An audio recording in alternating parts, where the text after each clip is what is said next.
आगमते जिनवरे बाकियो गणधरते हियड़े राखियो ते अनोरस जेणे चाखियो ते पूवो शिव सुख साखियो ते पूवो शिव सुख साखियो। 45 आगम ग्रंथों की प्रवचन श्रेणी में 5 आगम ग्रंथों का आंशिक रूप से हमने स्वाध्याय किया। अब छठा आगम ग्रंथ है ज्ञाता धर्म कथांग सूत्र। जिन शासन के 45 आगम ग्रंथों को 4 हिस्से में बांट दिया गया है। मेन सब्जेक्ट 4 है। द्रव्यानुयोग, जिसमें तत्वज्ञान की बातें हैं। चरण करणानुयोग, जिसमें साधु जीवन के आचार व्यवहार की बातें हैं। गणितानुयोग, जिसमें सृष्टि के पदार्थों की दूरियां, उनकी साइज आदि बातें गणित के माध्यम से बताई गई है। और चौथा अनुयोग धर्म कथानुयोग, जिसमें धर्म कथाएं हैं और धर्म कथाओं के माध्यम से उपदेश दिया गया है। आप पेट भर सकते हो रोटी से, आप सीरा खा सकते हो, आप लड्डू खा सकते हो, लेकिन यह सभी चीजें बनती है तो आखिरकार गेहूं के आटे से।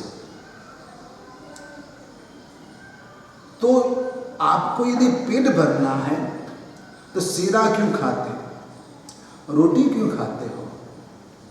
डायरेक्ट आप गेहूं का आटा खा लो तो आप कहोगे कि वह मुंह में नहीं जाएगा,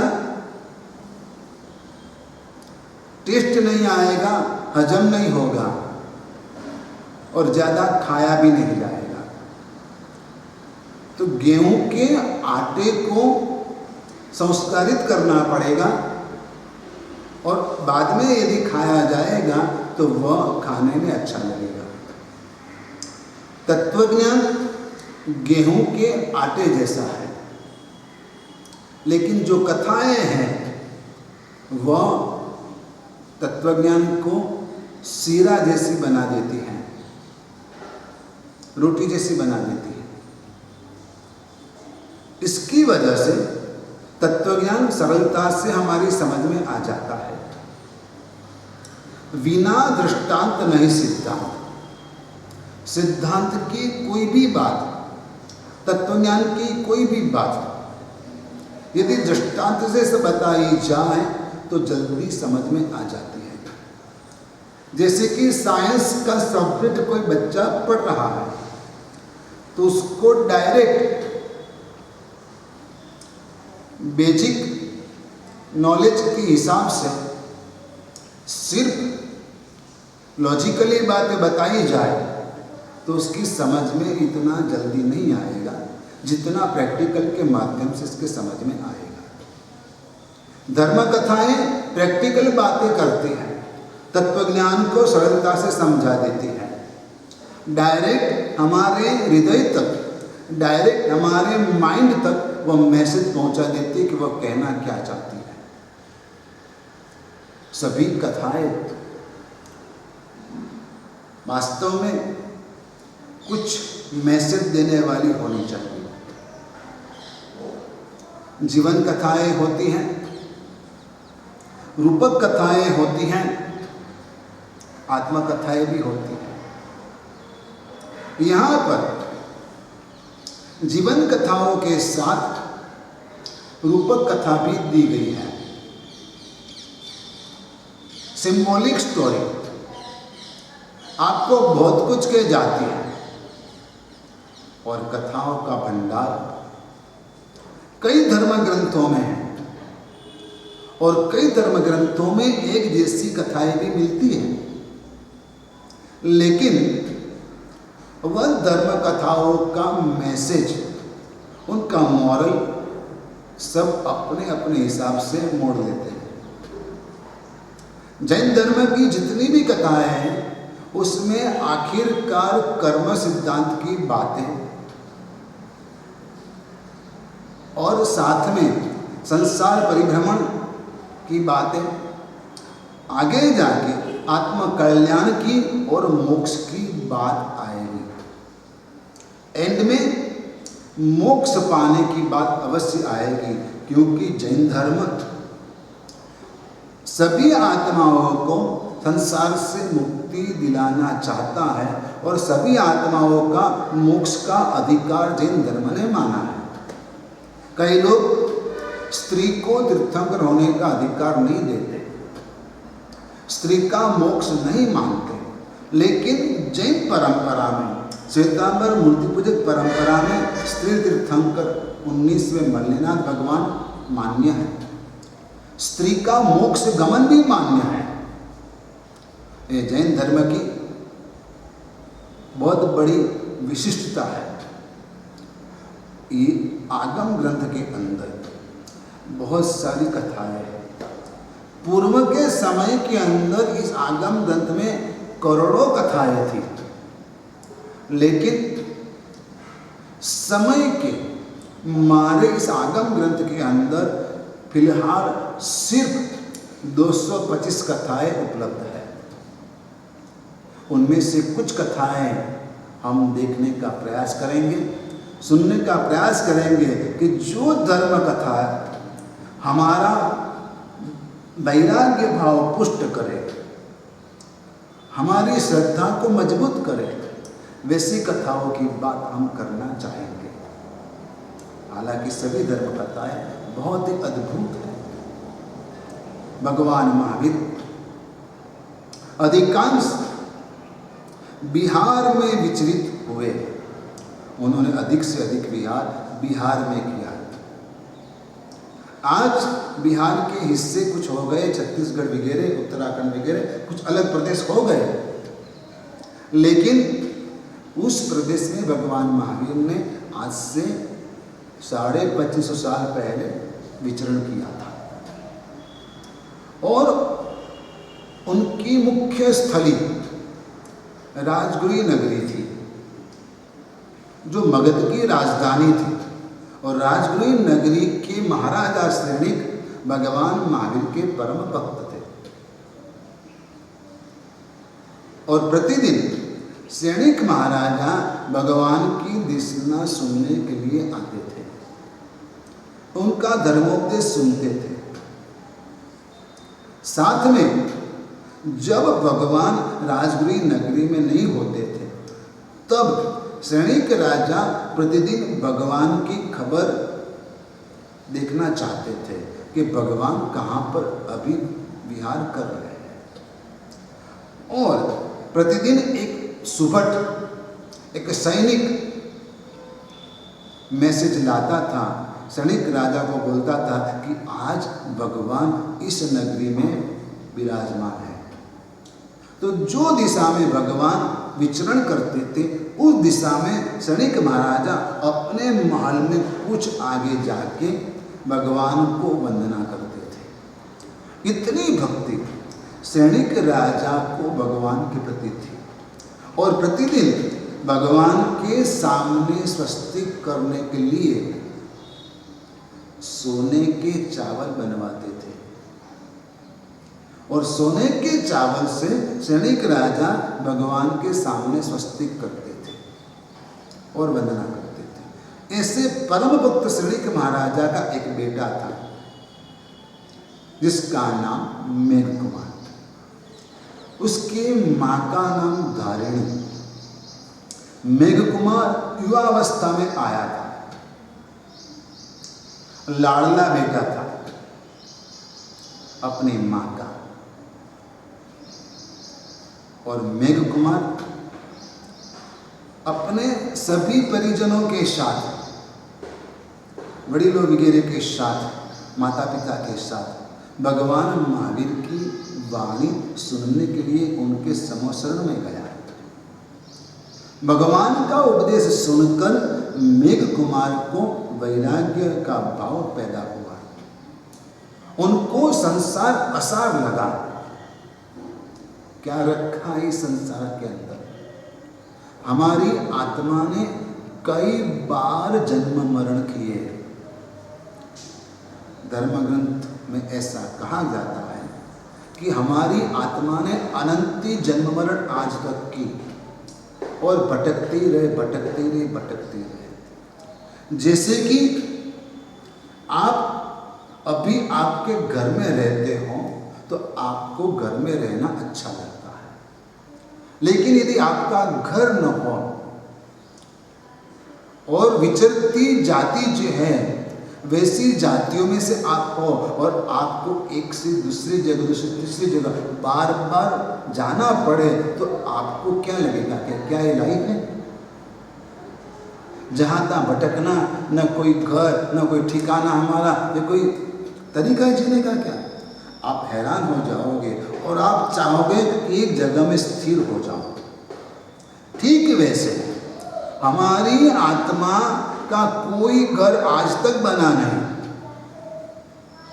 अनादि काल से हम भटक रहे, कभी मनुष्य बने, कभी तिर्यंच पशु योनि में गए, कभी पेड़ पौधे में गए, कभी देवगति में गए, कभी नरक गति में गए, कभी तो पल में जन्म पल में मौत, पल में जन्म पल में मौत, वैसा भी जीवन जिया। और ये सब हमारी आत्मा अनादि काल से कर रही है। आखिर पाया क्या? सिर्फ भटकना ही जिंदगी है, एक जगह बैठना नहीं है। एक जगह बैठने की है, वह है मोक्ष सिद्धशिला। लेकिन वहां पहुंचने के लिए यह संसार का त्याग करना पड़ेगा, वैराग्य भाव पैदा करना पड़ेगा। ये शरीर जो है ये जन्म के लिए है, बाकी तो कई जन्मों में कितने शरीर जला के खाक कर दिए गए।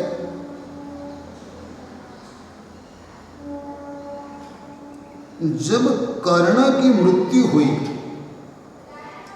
तब उससे पूछा गया कि आपकी अंतिम इच्छा क्या है मृत्यु से पहले? तो कर्ण ने कहा, मुझे कुमारी बंजर जमी पे जलाना, कि जिस जगह पे किसी का अग्निदाह न हुआ हो वैसी जगह पे मुझे जलाना।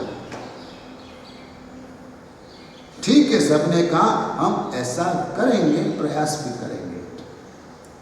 कर्ण की मृत्यु हो गई। उनका मृतदेह लेकर सब चले। सोचा कि कौन सी जगह पे जाएं कि जहां पर कोई भी बाहर किसी ने भी अग्निदान न दिया हो, किसी का भी बॉडी यहाँ जलाया गया ना हो। तो उन्होंने सोचा चलो दूर पर्वत के ऊपर चोटी के पर जाएंगे और वहां जाकर अग्निदाह देंगे। उनका मृतदेह लेकर पर्वत की चोटी पर सब गए और जब अग्निदाह देने की तैयारियां की गई तब वहां से देववाणी हुई और बोलते हैं, कहते हैं कि यहाँ पर 300 तो पांडवों को जलाया गया है और हजारों कौरवों को जलाया गया है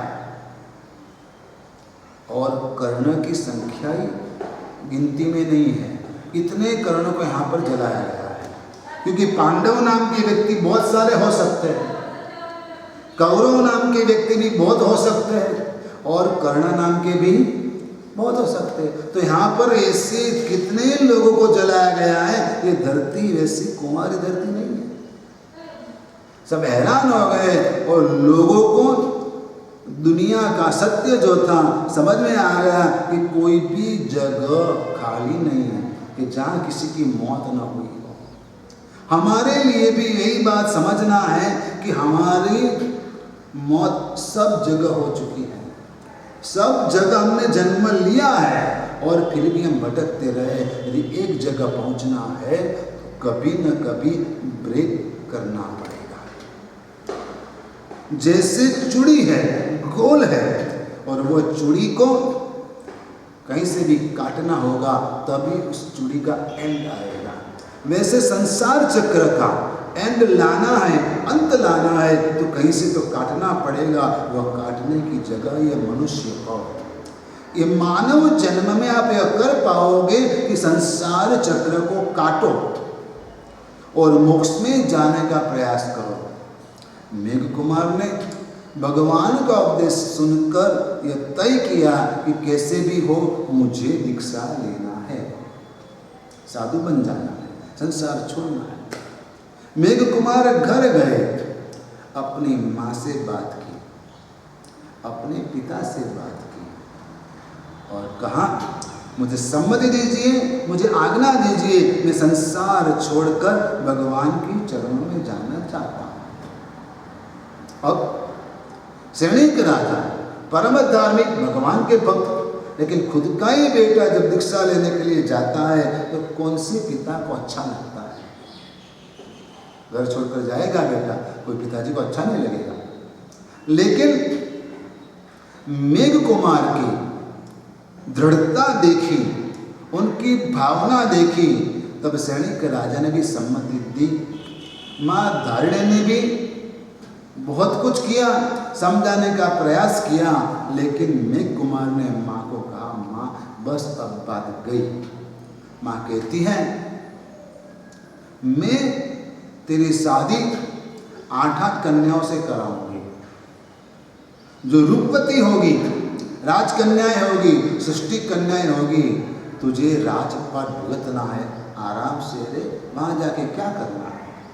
लेकिन मेघ कुमार ने माँ की एक नहीं सुनी, आखिर दीक्षा ली। दीक्षा ली, भगवान का शिष्य बना मेघ कुमार। और भगवान ने दूसरे जो साधु थे उसको कहा कि ये नूतन मुनि है, ये नए साधु है, उसको संभालना, आप उसे धार्मिक अध्ययन कराना, साधु जीवन की शिक्षा देना। अब भगवान महावीर के साथ कई साधु रहते थे, साथ में विचरते थे। अब कोई बड़ी जगह ठहरने के लिए मिल जाती थी, वहाँ ठहरते थे। कोई खंडहर, ऐसी ऐसी जगह में, कोई गुफाएं, वहाँ ठहरते थे। अब मेघ कुमार मुनि सबसे छोटे दीक्षा में, ये आज ही दीक्षा हो, उनको रात को सोने के लिए जगह मिली दरवाजा के पास, गेट के पास। अब सैकड़ों साधु भगवान के साथ में, कोई रात को खड़ा होता है, कहीं जाता है, बाहर जाता है, अंदर आता है, कोई पेशाब करने के लिए जाता है, आगे जाता है, फिर वापस आता है। तब सबके पांव मेघ कुमार का जो संथारा था, सोने के लिए जो उसने बिछाया था, उसके ऊपर सबके पांव पड़ते हैं और सबके पांव की धूल उनके संथारे के ऊपर आती है। अब मेघ कुमार को रात भर नींद नहीं आती है, क्योंकि उनका पूरा संथारा धूल से भर गया है और वह साधु के वेश में सोए हुए, शरीर भी धूल से भर गया। हैरान हो गए। एक राजकुमार था और आज ये हाल हुए, और सोचता है कि तो अपने से नहीं होगा, ऐसा जीवन तो नहीं जिया जाएगा। ऐसा करता हूँ, कल सुबह मैं भगवान के पास जाता हूँ और भगवान को बोलता हूँ कि प्रभु मेरे से नहीं होगा, ये आपके संयम के उपकरण मैं वापस देने आया हूँ, चला हूँ। मेघ कुमार की यह खानदानी थी कि जिससे लिया है उसको देकर जाना, बोलकर जाना। मैनर्स क्या होता है, विनय और विवेक क्या होता है, खानदानी क्या होती है, वो समझने जैसी बात है। लोग आपकी गाड़ी, एक्टिवा, बाइक कुछ भी ले जाते हैं, फिर गैस पेट्रोल खाली करके आपके घर छोड़कर चले जाते हैं, कोई पूछते भी नहीं। गाड़ी को कुछ टक्कर लग गई तो भी बताते नहीं, यूं ही चले जाते, बाद में जाके आपको पता चलता है। ये आजकल का आपका जमाना है और आपके ऐसे मैनर से कई लोगों के, और अच्छे लोग भी होते हैं, लेकिन यह राजकुमार था तो उनकी रॉयल लाइफ थी और रॉयल नेचर का था, इसलिए उसने सोचा कि सुबह भगवान के पास जाऊंगा और भगवान को ये सब वेश वापस दे दूंगा, मुझे नहीं रहना साधु जीवन में। यदि चाहता तो तुरंत ही भाग जाता, नहीं, ऐसा नहीं किया। अब सुबह मेघ मुनि खड़े होकर अपनी आवश्यक क्रियाएं निपटाकर भगवान के पास गए, जबकि भगवान तो सर्वज्ञ है और सर्वज्ञ भगवान को तो आप जो भी सोचते हो सब कुछ पता चल जाता है। भगवान समझ गए, भगवान को ख्याल आ गया। भगवान महावीर ने कहा, हे मेघ, कुशल है तुम? जब पूरी रात कोई हैरान हुआ है और सुबह उठ के कोई आपकी खबर लेता है, पूछता है कि कैसा है भैया, तो आपको कुछ तो ठंडक होती है, अच्छा लगता है। भगवान ने कहा, मेघ, तूने रात को ऐसा सोचा? तू समझ तो सही, ये आत्मा ने नरक के जीवन में, पशु के जीवन में कितने दुख झेले हैं, कितने दुख सहन किए हैं, कितने परेशानियां को बेर की है, क्या नहीं किया, और ये सब दुखों के सामने ये तो परेशानी क्या है, कुछ नहीं है। तू सोच, पूर्व जन्म में तू हाथी था और हाथी के जन्म में तूने जब जंगल में आग लगी तो सब अपने आप को बचाने के लिए भागे, लेकिन कोई ऐसी जगह नहीं थी कि सभी प्राणी, सभी पशु एक जगह ठहर जाए, रुक जाए। पूरे जंगल में वनस्पति वनस्पति थी, कोई खुला मैदान नहीं था। और तब तूने सबको बचाने के लिए एक खुला मैदान साफ करके रख दिया, तूने सबके लिए ऐसा किया था। और एक बार जब तू पानी पीने के लिए गया तालाब के अंदर, तो कादों में तेरा पांव फंस गया और तू मर गया। वहीं से तू दूसरे जन्म में भी वापस हाथी हुआ, और उस वक्त भी तूने वैसा एक जंगल में मैदान साफ करके रखा, और जंगल में आग लगी तो सभी प्राणी पशु उसी चौगान में मैदान में आकर खड़े हो गए ताकि सब बच जाए। अब 3 दिन हो गए, बहुत पशु आ गए। अब तू हैरान है कि पाँव में खुजली आती है और तू पाँव ऊपर लेता है। उस वक्त एक सस्सा तेरे पाँव के नीचे जगह देखकर घुस जाता है। तूने देखा खुजली मिटाने के बाद कि अरे मेरे पाँव के नीचे सस्सा है, तो तूने पाँव वैसा का वैसा ऊपर रखा, नीचे नहीं रखा ताकि सस्सा मर न जाए। और वैसे हाल में तू 3 दिन खड़ा रहा। जब आग बुझ गई सभी पशु चले गए, मैदान खाली हो गया। अब तेरा पाँव नीचे रखने का प्रयास करता है, लेकिन 3 दिन से तेरा पाँव अक्कड़ हो गया है, जकड़ा गया है, और तू गिर जाता है और मर जाता है। वैसे दूसरों को बचाने का तूने प्रयास किया है, और यह साधु जीवन भी सभी जीवों को बचाने का प्रयास है। हे मेघ, ये सभी दुखों के सामने यह दुख तो कुछ नहीं है। जब भगवान महावीर ने उनके पूर्व भव की बात की तो मेघ कुमार को अपना पूर्व जन्म याद आ गया। जाते स्मरण ज्ञान हुआ और उसने देखा कि हाँ, भगवान ने जो कहा वो बात तो सही है, तो उनके विचार वापस बदल गए। फिर भगवान से प्रायश्चित लेकर वापस साधु समुदाय के अंदर मेघ कुमार मिल गए और उनके साथ घुल मिलकर धर्म आराधना करने लगे, ज्ञान प्राप्त करने का प्रयास करने लगे और उन्होंने सोचा कि नहीं, संयम जीवन ही सर्वश्रेष्ठ जीवन है। सुख और दुख तो आते हैं जाते हैं, आज दुख है कल सुख मिलेगा, आज सुख है कल दुख आएगा ही। यह दिन आज जैसा कल नहीं होता है, कल जैसा आज नहीं होता है, जीवन में परिवर्तन होता ही रहता है। इसलिए जिसको अपनी आत्मा का कल्याण करना है उसे सुख और दुख से पर होकर आत्म साधना में लगे रहना चाहिए। यह बात कल्पसूत्र के प्रथम व्याख्यान के अंदर भी कही जाती है और भगवान का जो नमुत्तनम में विशेषण है धम्म सारिणम, वो धम्म सारिणम यानी कि भगवान हमारे धर्म रूपी रथ के सारथी है, हमारे जीवन के सारथी है। अर्जुन ने कृष्ण को सारथी बनाया था। जब युद्ध तय हो गया तब कौरव और पांडव दोनों ने कृष्ण से सहायता मांगी थी और कृष्ण ने कहा था, ठीक है आप आना,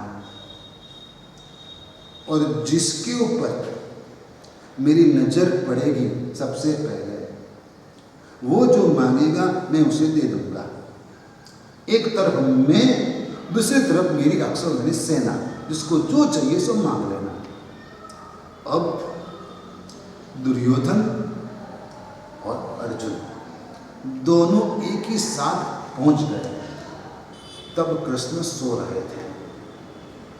दुर्योधन कृष्ण के सर तरफ बैठे थे और अर्जुन कृष्ण के पांव तरफ बैठे थे। सुबह हुई, श्री कृष्ण उठे, नींद खुली, दृष्टि कहाँ जाती है सबसे पहले? पांव की तरफ। अर्जुन को देखा, बोल अर्जुन क्या चाहिए तुझे? यदि आपको कहाँ बैठना वो भी ज्ञान नहीं है तो क्या होगा आपका? और अर्जुन ने मांग लिया, बस आप मेरे रथ के सारथी बने युद्ध में। दुर्योधन को तो यही चाहिए था। उसने कहा ठीक है, अच्छी बात है, मुझे आपकी अक्षौहिणी सेना चाहिए। अर्जुन को अपने आप के ऊपर भरोसा था, यदि भगवान मेरे साथ है तो मैं जीत जाऊंगा। और दुर्योधन क्या मांगता है? अक्षौहिणी सेना मांग लेता है। अर्जुन श्री कृष्ण को अपना सारथी बना लेते हैं और परिणाम आपको महाभारत का पता है कि परिणाम क्या आया, कौन जीता? पांडव जीते। क्यों? बस आपके जीवन रथ का सारथी भगवान यदि हो जाते तो आप संसार में जीत जाओगे। महाभारत तो होगा ही, लेकिन आपके साथ कौन है वो सबसे बड़ी महत्वपूर्ण बात है। यदि श्री कृष्ण सारथी के रूप में आपके साथ है, यदि भगवान महावीर आपके धर्मरूपी रथ के सारथी है, तो आप ये कर्म के सामने युद्ध में आप जीत जाओगे और आपको मोक्ष मार्ग अवश्य प्राप्त होगा, मोक्ष मंजिल अवश्य प्राप्त होगी। कर्मों के महाभारत के सामने आपका विजय होगा। इसके लिए आपको भगवान को आपके रथ का सारथी बनाना है। सारथी जहां जाए वहां आपको जाना होता है। युद्ध खत्म हुआ महाभारत का। उस वक्त कृष्ण ने अर्जुन को कहा, अर्जुन नीचे उतर, रथ से नीचे उतर। विजय होने के बाद अर्जुन को अभिमान आ गया था, मैं जीता हूं। तो अर्जुन ने श्री कृष्ण को कहा कि पहले सारथी उतरे, बाद में महारथी उतरे। कौन उतरेगा पहले? रथ में से पहला कौन उतरेगा? गाड़ी में से पहले कौन नीचे आता है? ड्राइवर। और बाद में से नीचे आते हैं, दरवाजा खोलता है ड्राइवर। उस हिसाब से, वैसे एंगल से अर्जुन ने श्री कृष्ण को कहा कि पहले सारथी उतरेगा, बाद में महारथी उतरेगा। अभिमान देख लिया श्री कृष्ण ने, अर्जुन को अभिमान आ गया। श्री कृष्ण ने कहा मैं कहता हूं तो उतर जा, लेकिन अर्जुन नहीं माना। श्री कृष्ण ने गुस्से से कहा अर्जुन मैं कहता हूं मेरी आज्ञा है, तू नीचे उतर जा। जब श्री कृष्ण का गुस्सा देखा तब अर्जुन कूद के जंप लगा के नीचे उतर गया और अर्जुन उतरा। इसके बाद श्री कृष्ण भी जंप लगाकर नीचे उतर गए और जैसे श्री कृष्ण उतर गए पूरा रथ जल के खाक हो गया, भस्मीभूत हो गया। श्री कृष्ण ने कहा देखा अर्जुन, मैं उतर गया होता और तू रह गया होता तो क्या होता? हाँ, इसलिए भगवान के अपने रथ को सारथी बनाना और सारथी जो कहे मान लेना और उनके हाथों में आपकी जीवन नौका सौंप देना। वह जहाँ ले जाए वहाँ जाना, भरोसा उनके ऊपर रखना। दुनिया के ऊपर तो बहुत भरोसा रखा, बहुत धोखे खाए, लेकिन याद रखना भगवान आपको पार उतारेंगे। भगवान महावीर ने मेघ कुमार को पार लगाया, आपकी नौका भी पार लगाएंगे। बस यही श्रद्धा रखकर धर्म करें, धर्म लाभ आशीर्वाद।